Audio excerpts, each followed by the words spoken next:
The country we are chosen is China, better known by its real name. The People's Republic is a country in East Asia that is the most populous country in the world, with a population of over 1,300 million people, which is about 1/5 of the people on Earth.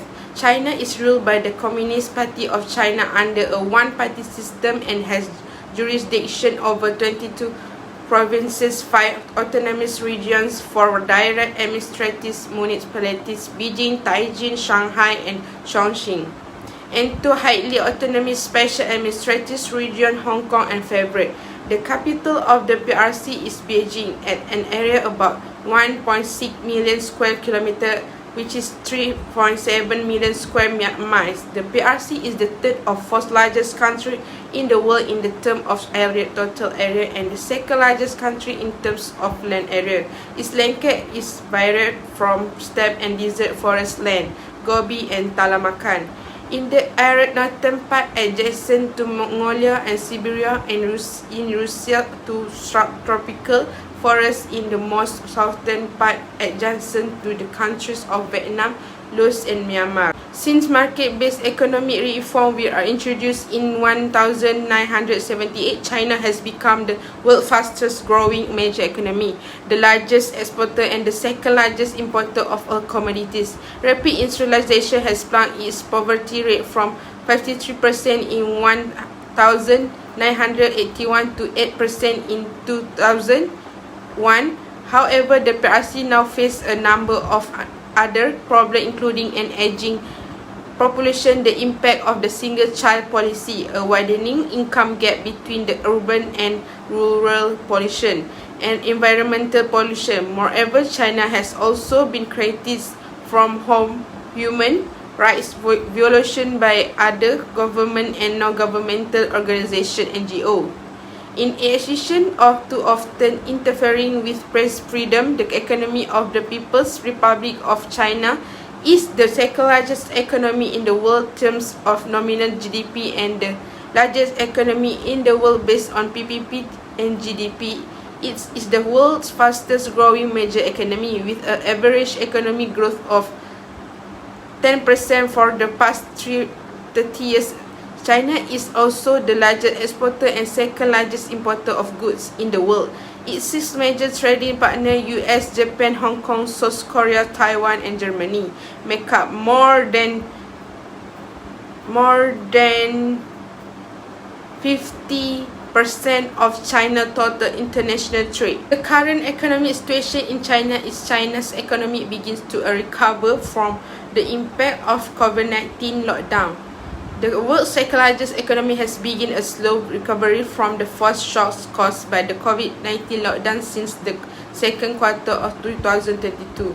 But indeed, this economic recovery effort is still hampered. As a report by Channel New Asia Friday, Chinese Prime Minister Li Keqiang said the China economy is beginning to recover from the impact of COVID-19 lockdown, but the foundation for the recovery is not yet solid and more effort are still needed. PM Li Keqiang continued that there will be more to increase the enthusiasm of officials at the central and regional level and keep China economy operating within a reasonable range.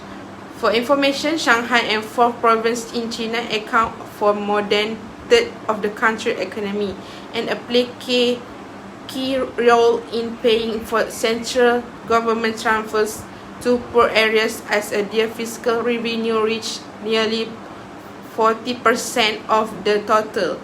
migrants and support their income, Li Qingshan said. Summary of the economic issue arise in the country China. The economic issue series aims to make available to a broad readership of non-specialists some of the economic research being produced in the International Monetary Fund on topical issues. The raw material of this series is drawn mainly from IMF working papers, technical papers produced by fund staff members and visiting scholars, as well as from policy-related research papers. This material is refined for the general readership by editing and partial redrafting.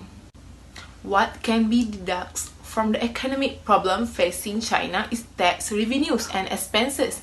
A falling GDP also means falling tax revenues for the Chinese government. This becomes a huge problem when one adds the fact that China is a communist country. A centralized economy is based on funds being reserved for the center.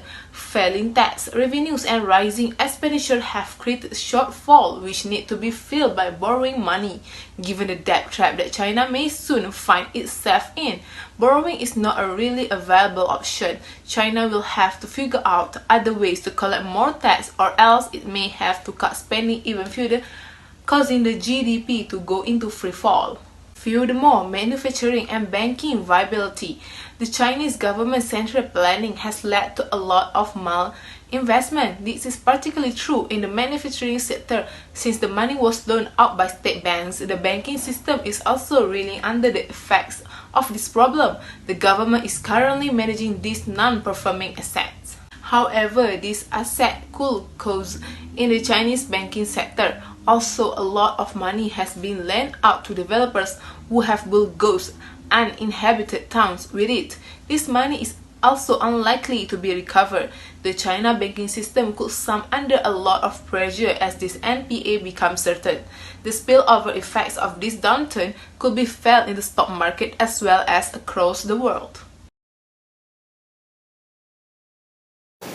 The Chinese government has been pursuing a proactive fiscal policy in recent years to fund significant construction projects by issuing government debt.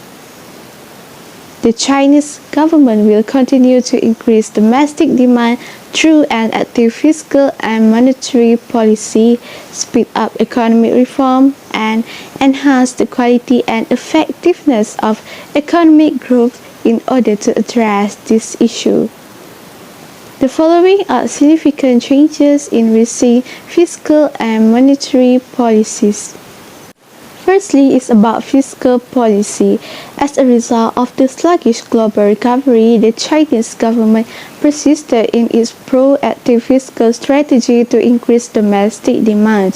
Fiscal revenue grew by 10.96% and spending by 17.6% in the first 3 quarters, both of which are below the budgetary thresholds. These factors contribute to the revenue slowdown. Customs taxes were decreased from 15.3% to 12% in accordance with China's World Trade Organization pledge. Starting in 2002, the effects of a lower security stamp tax rate become more apparent. In 2002, a further reduction of 1 percentage point was made to the tax on banking and insurance businesses. Second is about monetary policies. The People's Bank of China has promoted efficient policy making while maintaining sound monetary policy. The value of base money in China has been rising steadily. The PBC will take into the environment both domestically and internationally. Flexible use of monetary policy tools to sustain reasonable expansion in credit aggregates and modify the money supply as needed. Encourage the reform of the interest rate mechanism and maximize the efficient use of resources by fully utilizing interest rates to manage the supply and demand for money. And then enhance the corporate governance and incentive for lending at commercial banks. The following elements contribute to the increase in spending. Firstly, continuing to invest in initiatives supported by government bonds, the growth of the Western region, and technological innovation. Then, more funds allocated to the social safety net, salary hikes for government employees, more financial support for science, education, and agriculture. As a result, the budget deficit for 2002 will continue at 3.3% of GDP.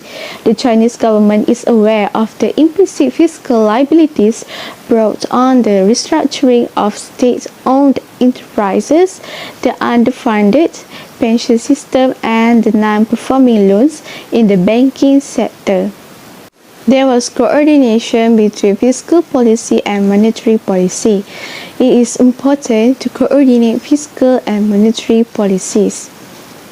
As a result, coordination and communication between the central bank and the Ministry of Finance are crucial for developing and carrying out macroeconomic policies. Let me tell you about the macroeconomic problems that China is facing. The problems that China often faces is the problems of inflation and unemployment. From 1984 to 1987, China's retail price index rose by an average of 7.4% annually, but in 1988 price jumped 18.5% compared with a year earlier. As inflationary pressures in China has intensified, vegetable and meat prices especially have climbed to previously unknown heights, and the price hikes affects the daily lives of China's way. A survey of households conducted by the state's statistical bureau discovered from the share of urban and rural residents whose real incomes had been eroded by inflation doubled from 1986 to 1987, rising from 20% to 40%. Besides growing strong resentment from average citizens, the sharp price increases are destabilizing the economy and reducing enterprise efficiency. And inflation fears have sparked a wave of buying and bank runs across the country. Clearly, inflation was one of the major reasons for the large demonstrations in Beijing in May and June 1989. In 2021, the average annual inflation rate in China ranged at around 0.85% compared to the previous year. The monthly inflation rate in China ranged at a moderate level recently. The inflation rate is calculated based on the Consumer Price Index for China. The CPI is computed using a conduct basket that contains a predefined range of products and services on which the average consumers spend money throughout the year. Include expense for groceries, clothes, rent power, telecommunication, recreational activities, and raw material, as well as federal fees and tax. As the inflation of a country is seen as a key economic indicator, it is frequently used for international comparison. The statistic shows the average inflation rate in China from 2021 to 2018, with projections up until 2024. Primary causes of inflation in China are phenomenon, while some argue that it is the result of price reform and also an unavoidable in cost of higher growth rates. I believe that there are two primary causes of inflation in China. The first price is reform and change in the economic structure associated with economic reform, that is reform inflation. The second is mistakes made in the process of formulating and implementing economic policy. Specifically, the expansion of excess aggregate demand, that is excess demand inflation. In conclusion, inflation in China has a huge impact. For example, high inflation that has accompanied the recent rapid economic growth has made the GDP growth rate of today's China highly suspicious, while inflation in China has mainly been generated by overinvestment and unfruitful development in the eastern region, which is financed by excess money printing and central budget deficit. The ill effects of inflation have mostly been borne by the poor regions. Measures taken by the government to overcome the problem. The Chinese government actively fosters and develops the labour market and has gradually established the enterprises status as the major employers and the labour status as the major labour suppliers. Since the late 1990s, the Chinese government has made great effort for the building of scientific, standardized and modernized labour market and establish a public employment service system. The Public Employment Service Agency at all levels provide free job and placement and employment guidance to the urban unemployed and rural migrant workers. For laid-off and unemployed, they provide a one-stop service ranging from registration of laid-off and unemployed person looking for job to providing employed consultancy, job placement, social insurance coverage and vocational skill training. The Chinese government encouraged labourers to seek employment through flexible and diverse forms and actively developed labour dispatch organisation and employed based on provide service and assistance for flexible employment. By gradually improving information system of labour market, the Chinese government provide convenience information service for job seeker and enterprises so as to enhance the efficiency in the matching supply and demand of labour market. China is the largest, fastest growing economy in the world as of July 2020. The nation has a unique socialist open market economy. China's government retains tight control but remain open to free market forces.